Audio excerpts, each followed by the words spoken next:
think my favorite part was seeing how far my body could go after my mind already gave up. Loving inversions because I just never thought that that would be me. But I think all of the little cues that you give us and how slow we do it, like conditioning our bodies to get into it so that we can get used to like what muscles are being fired up, that really helped. I love that. But what really stood out for me was the Anahata Day.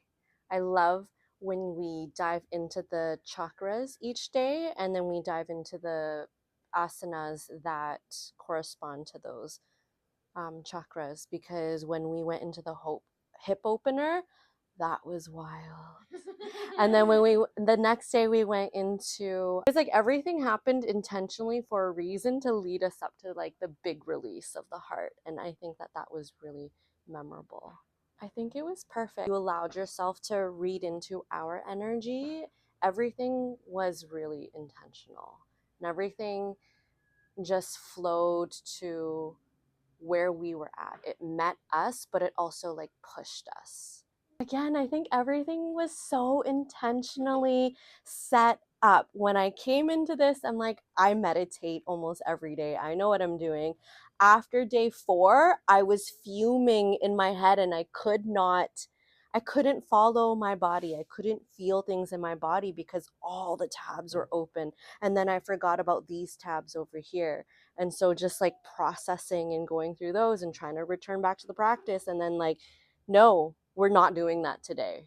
We're just going to go through the tabs today. Whatever we were practicing the day before that had been open, I was processing it the next morning. And then like after letting everything settle today, it's just like peace. Like I was just able to like stare off into my mind's eye and just be in peace. And even though there were still thoughts and some tabs were still open, it was a peaceful way of seeing those tabs and not being in them. I would say that I received more than what I came here for. I don't really know what I was expecting. I don't think I had any expectations, which is great, but it's just so much deeper than what I thought it could be. It's not just like I knew that going into yoga teacher training, it's not just about us learning how to teach yoga. It's like meeting ourselves and embodying new practices, having different perspectives. But I think the community aspect was what I was not expecting. I'm a lone wolf most of the time and I have my community, but I like to be in my own space. So living in a space with 4 other women, I thought that I would have a hard time, but it was so beautiful. I have no complaints at all. Permission to be all parts of me. 1% theory, 99% embodied practice. And that's what makes an excellent space holder, yoga teacher, community leader. Is it's not about how much wisdom you can spit out of your mouth, it's how you embody that wisdom. And I think that Atman Academy really allows us the space to go into that. Has this training changed how you see yourself as a leader, as a space holder? I think that it gives me more confidence. Like I feel like a great person.